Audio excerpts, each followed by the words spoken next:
누가복음 3장 15절부터 20절 말씀입니다.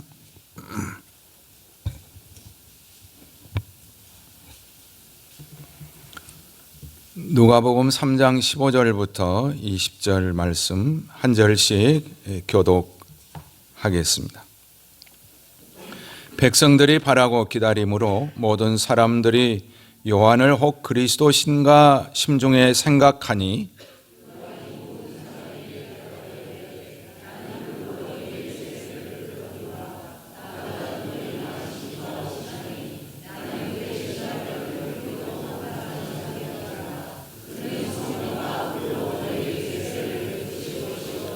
손에 키를 들고 자기의 타작 마당을 정하게 하사 알곡은 모아 곳간에 들이고 죽정이는 꺼지지 않는 불에 태우시리라.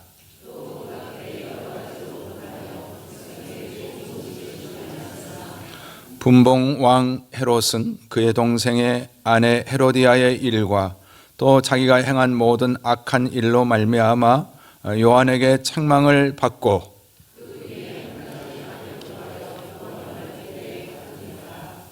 아멘. 우리 서로 인사 나누실 때 반갑습니다. 평안하세요. 또 은혜 많이 받으세요. 한번 인사 나누실까요? 예. 늘 평안하셨나요? 반갑습니다. 오늘도 은혜 많이 받으시기를 바랍니다. 감사합니다. 기도하겠습니다.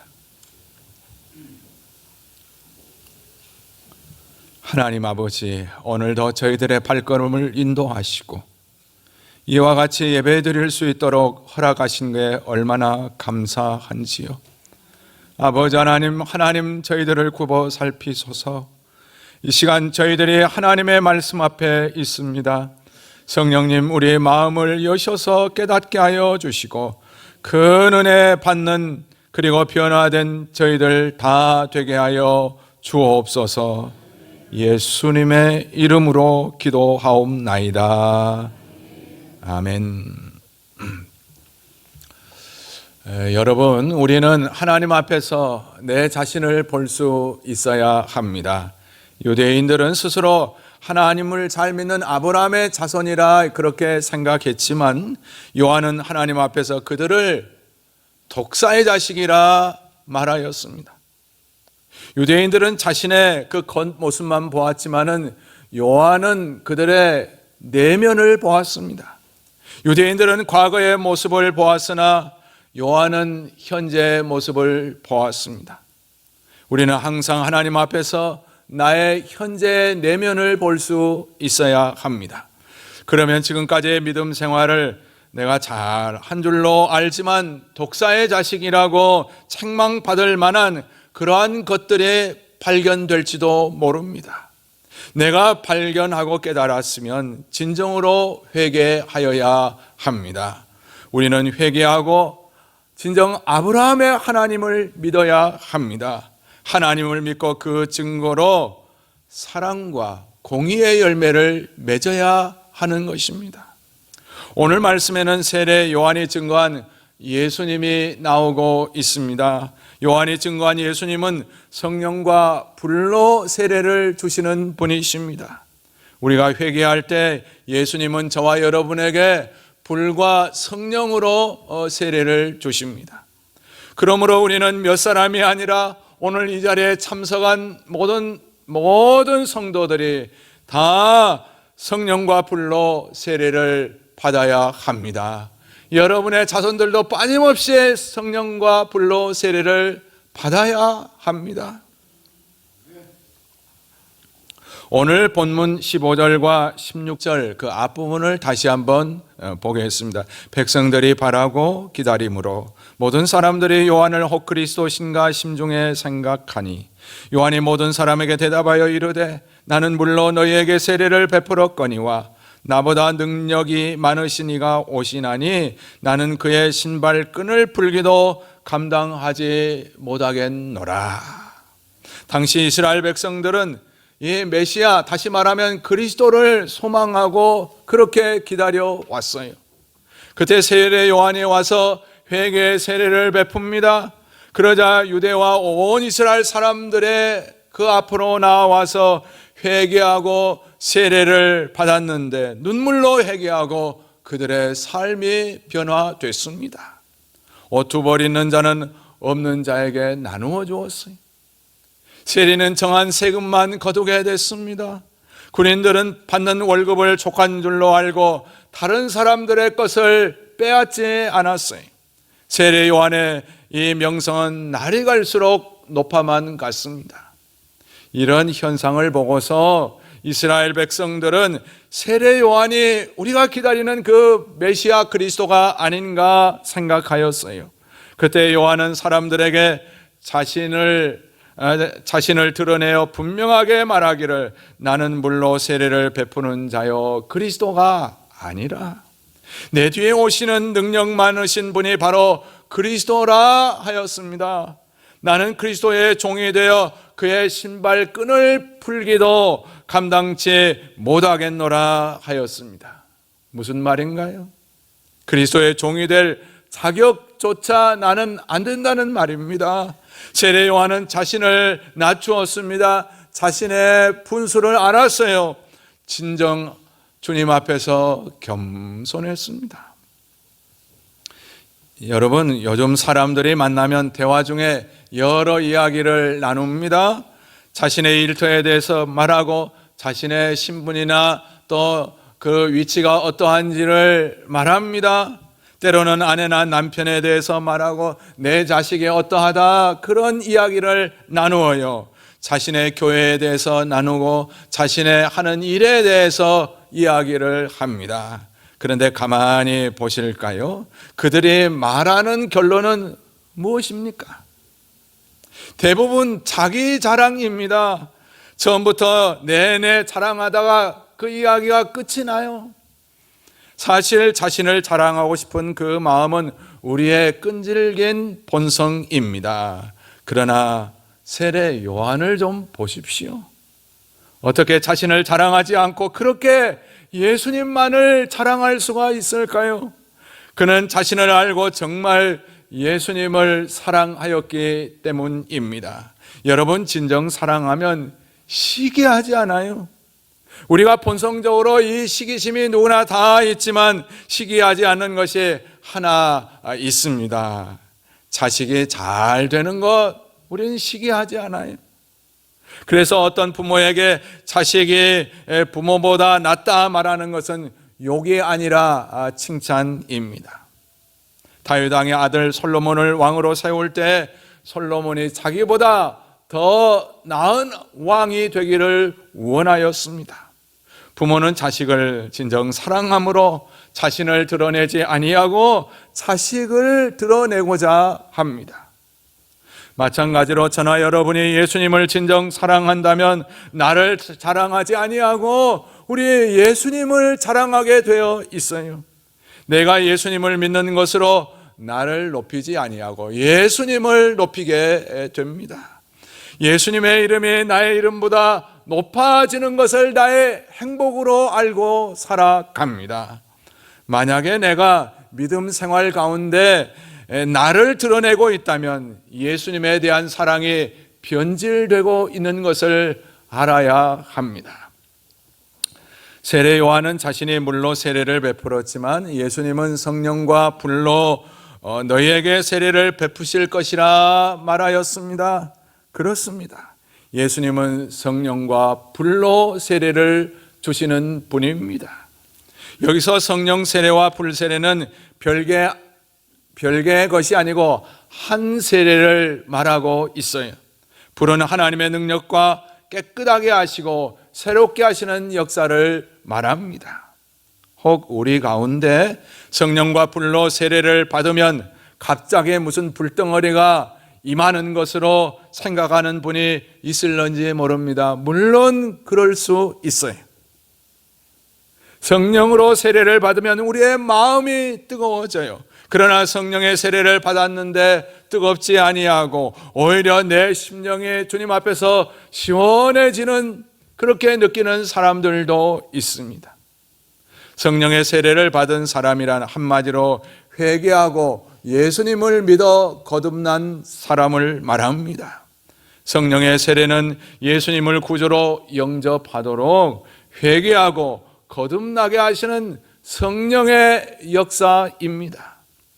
성령의 세례를 받은 사람에게는 성령께서 그 심령 안에 내내 내주하시게 됩니다. 아마 많은 사람들이 그걸 체험하고 있을 거예요.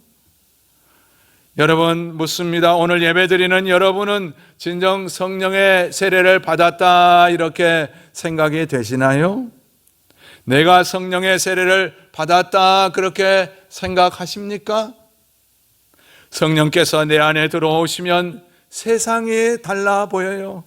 풀과 나무가 그렇게 아름다울 수가 없고 만나는 사람들의 사랑스럽게 보입니다. 사랑스러운 눈으로 이웃을 보게 됩니다. 일하는 것이 참 행복해져요. 자신이 하나님의 자녀라는 이 확신이 생깁니다.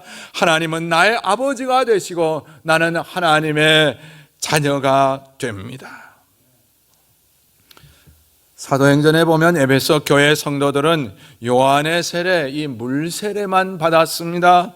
그들은 그래서 딱딱한 신앙생활, 참 예수 믿으면서도 피곤한 신앙생활을 하고 있었어요. 사도 바울이 그들에게 묻습니다. 너희가 믿을 때 성령의 세례를 받았느냐? 그들이 대답하기를 성령이 있다는 것을 들어본 적이 없다 이렇게 대답을 했어요. 이에 바울은 그들에게 요한이 증거한 예수 그리스도를 믿으라 하였습니다.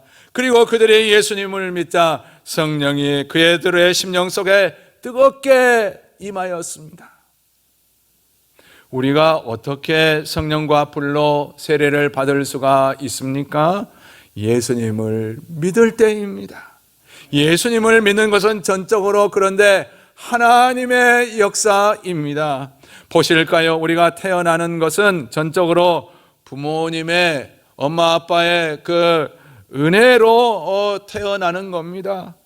여러분 우리가 태어나기 위해서 과연 한 일이 있습니까? 아무것도 없어요. 마찬가지로 우리가 거듭나는 것도 전적으로 성부, 성자, 성령 하나님의 은혜로 되는 것입니다. 성령께서 우리를 거듭나게 하시는 것을 우리는 이런 단계로 다시금 정리할 수가 있어요. 성령께서 저와 여러분의 죄를 깨닫게 하십니다. 그럴 때 우리는 죄를 애통하며 회개하게 됩니다. 우리는 나를 대신해서 죽으신 그 예수님의 피를 믿음으로 죄 사함을 받습니다. 그러면 성령께서 우리의 심령 안에 들어오셔요. 이 사람이 바로 거듭난 사람입니다. 그런데 우리가 한번 성령과 불로 세례 받은 것으로 다 나는 되었다, 나는 천국에 간다 이렇게 말하면 안 됩니다. 여러분 아기가 태어났는데 이제 나는 다 됐다 이렇게 말하는 아기가 있을까요? 없어요. 앞으로 갖가지 병을 조심하고 사고도 조심하고 잘 먹고 배우고 날마다 성장해야 합니다. 마찬가지로 우리가 거듭났으면 지속적으로 신앙의 성장해 가야 해요. 신령한 젖은 말씀을 사모하고 기도하면서 성령 충만함을 우리가 받아야 합니다. 서로 사랑하며 순종하며 살아가야 합니다. 하나님의 말씀을 배우고 교회를 위해서 봉사하고 초대교회 성도들처럼 복음을 전파하여야 합니다. 그러면 신앙이 건강하게 잘 자라나게 되는 것입니다. 여러분 우리가 신앙생활 하면서 한 가지 주의할 것이 있어요. 그건 뭔가 하면 마귀의 시험을 우리가 조심하고 죄를 짓지 말아야 합니다. 마귀의 시험을 받아 죄를 지으면 심각한 영적 병에 걸릴 수가 있습니다. 특히 교만의 시험에 빠지면 내 생명조차 잃어버릴 수가 있어요. C.S. 루이스라는 그 신학자는 말하기를 사람에게 가장 무서운 그러한 병이 교만이라 말했습니다. 그리고 또한 사람들을 보면 더러는 음란의 시험에 들어서 성령을 소멸시키는 사람이 있어요. 또한 물질의 시험에 들어서 근심으로 열매를 맺지 못하는 그런 사람들도 있습니다. 그래서 하나님은 우리에게 성령의 충만함을 받으라, 성령의 충만함을 받으라, 이렇게 명령을 하셨습니다. 성령의 충만함을 받는 것은 한마디로 말하면 성령의 지배를 오로지 받는 것입니다.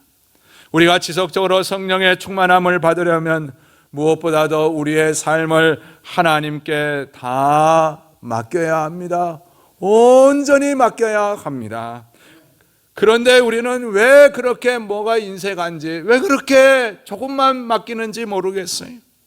주님을 위해서 다 맡겼으니 이제는 죽어도 좋다, 망해도 좋다, 이런 생각이 내 마음속에 들어야 합니다. 세상에 대한 집착을 모두 다 버려야 해요. 그러면 성령으로 충만해집니다. 우리 마음에 평안함이 오고 하늘의 기쁨이 찾아오게 되어 있어요. 어떤 한 성도가 있었는데 그에게 불안이 가장 심각한 문제였어요. 왜 이렇게 불안한지, 아무리 노력해도 이런저런 생각 가운데 불안이 없어지지를 않았어요. 그래서 해결해 보려고 여러 가지로 원인을 그가 찾아보았습니다. 혹시나 부모님이 나를 낙태시키려고 하다가 나를 낳았다, 이 소리를 들었는데 그래서 그런가 생각도 들었습니다.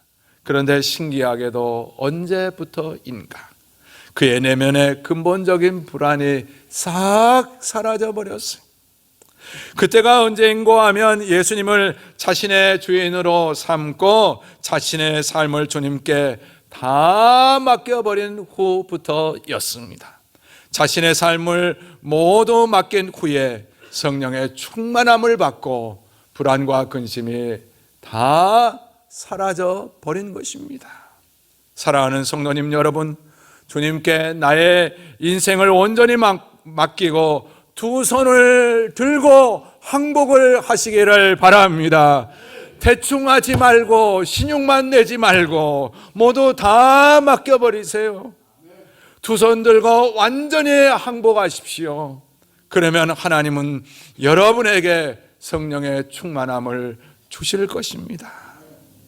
또한 성령의 충만함을 받기 위해서는 한 가지가 더 있습니다. 성령을 참 소중히 여기고 우리 삶 가운데 사모해야 합니다. 성령 충만함을 위해서 우리는 간절히 기도해야 합니다.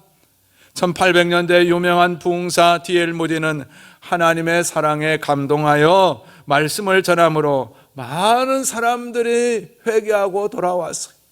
수만 명이 회개하고 돌아왔어요. 그런데도 어느 날 그의 말씀을 들은 두 명의 자매가 무디에게 말하기를 말씀 증거에 성령의 기름 부음이 없는 것 같습니다, 이렇게 충고를 했어요.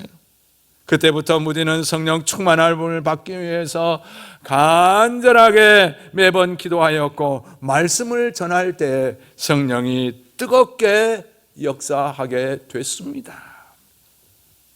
여러분, 예수님께서 말씀하시기를 구하는 자에게 성령을 주시지 않겠느냐 약속해 주셨습니다. 예수님은 우리가 성령 충만함을 받기 위해 기도하기를 오늘도 원하시고 있어요. 주여 성령의 충만함을 내게 주시옵소서. 성령의 인도하심을 따라 지배를 따라 살게 하여 주시옵소서. 오로지 성령의 지배를 받으며 나의 삶을 모두 다 맡기게 하여 주시옵소서. 기도하는 저와 여러분들이 되시기를 원합니다. 이제 오늘 본문 17절 말씀을 다시 한번 주목해 보실까요? 손에 키를 들고 자기의 타작마당을 정하게 하사 알곡은 모아 곡간에 들이고 쭉정이는 꺼지지 않는 불에 태우시리라. 주님이 다시 오실 때 어떻게 해요? 손에 키를 들고 타작마당을 정하게 하신다고 했어요. 여러분, 키질을 해보셨나요? 나이 많으신 분은 아마 경험이 있을 겁니다. 저도 초등학교 때 이렇게 키를 가지고 키질을 해본 경험이 있어요. 키질은 곡식을 키 위로 이렇게 뜨게 만듭니다. 키질은 곡식 형편에 볼 때 아주 불안하게 만들어요. 곡식이 많이 고통스럽게 됩니다. 키질을 하면 신기하게 알곡은 안으로 모아지고, 그리고 쭉정이는 이 키 밖으로 나가 떨어지게 됩니다. 여러분, 키질은 뭔고 하면 하나님께서 저와 여러분에게 주시는 시련과 고난입니다. 그런데 고난과 시련을 받게 되면 더 하나님께 가까이 나아가는 사람이 있고, 점점 하나님께로부터 멀어져 가는 사람들이 있어요. 하나님께 가까이 가는 사람은 바로 알곡이고, 하나님에게서 점점 멀리 떠나는 사람은 뭐예요? 쭉정이입니다. 성령의 세례를 받은 사람은 시련의 날에 더 하나님께 더 가까이 나아갑니다. 시련을 받을수록 더 말씀을 사모합니다. 주님께 더욱 간절하게 기도를 합니다. 더 하나님을 사랑하고 이웃을 내 몸과 같이 사랑하고 노력합니다. 그러나 거듭나지 않은 사람은 시련의 날에 원망과 불평을 하다가 하나님을 떠나게 됩니다. 하나님은 알곡은 천국 곳간에 드리고 쭉정이는 저 지옥불에 던져 넣어 버리는 것입니다. 요 몇 년간 코로나19 상황은 마치 하나님께서 키질을 하셨다, 그런 생각이 들어요. 코로나19가 심할 때에도, 코로나가 끝난 지금에도 우리는 더 바짝 하나님께로 나아가야 합니다. 여러분, 코로나가 이미 끝났는데도 하나님 앞에 가까이 나오지 않고 주님의 몸된 교회를 멀리하고 있다면, 여러분, 과연 알곡이라 말할 수가 있을까요?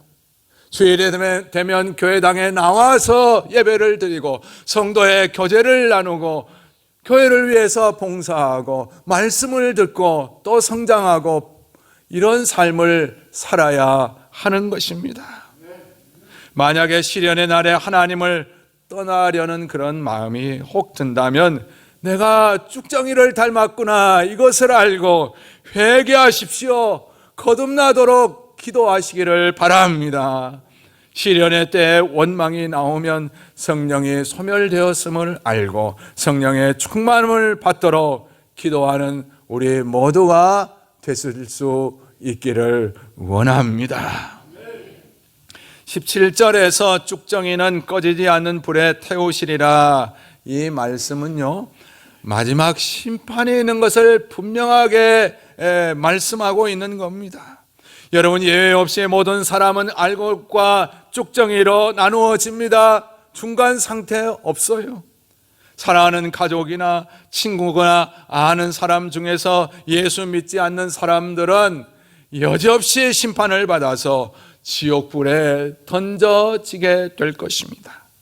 그러므로 그들에게 늙기 전에 복음을 전파하여 회개와 더불어 성령의 세례를 받고 천국에 다 들어갈 수 있게 하는 여러분들이 되십시오. 그들에게 전도하여 꺼지지 않는 불, 지옥에 들어가 영원히 고통당하지 않도록 그렇게 힘쓰는 저와 여러분들이 되시기를 원합니다.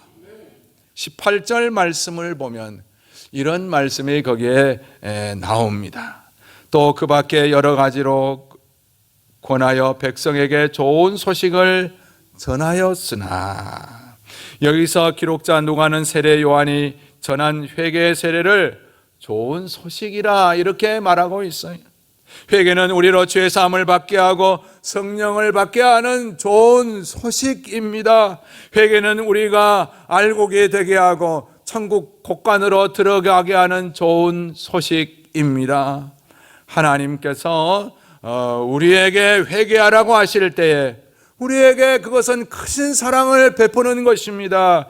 크신 은혜를 베푸는 것이에요. 여러분, 우리는 회개하라는 이런 말을 부담스럽게 여겨서는 안 됩니다. 우리는 성령께서 나의 죄를 깨우치실 때 빨리 회개하여야 합니다. 혹시나 우리들 가운데 유대인들처럼 예수님을 나의 구주로 진정 믿지 못하고 겉으로는 믿는 모양만 있고 믿는 모양만 내면서 교회에 왔다 갔다 한다면 지체하지 말고 빠짐없이 회개하고 죄사함을 받고 성령의 세례를 받는 모든 분들이 되시기를 원합니다. 그래야 천국에 들어갈 수 있어요. 그러나 보실까요? 19절 이하에 보면 참으로 불행한 사람이 거기에 나옵니다. 분봉왕 헤롯은 그의 동생의 아내 헤로디아의 일과 또 자기가 행한 모든 악한 일로 말미암아 요한에게 책망을 받고 그 위에 한 가지 악을 더하여 요한을 옥에 가두니라. 세례 요한이 분봉왕 헤롯에게도 회개의 메시지를 전했어요. 헤롯 왕은 동생의 아내, 이럴 수가 있습니다. 이럴 수가 있습니까? 동생의 아내 제수씨를 자기 아내로 삼는 악을 행하였어요. 그 외에도 많은 악을 행했다 했습니다. 요한은 헤롯 왕이 저지른 그 죄악을 엄하게 책망을 했습니다.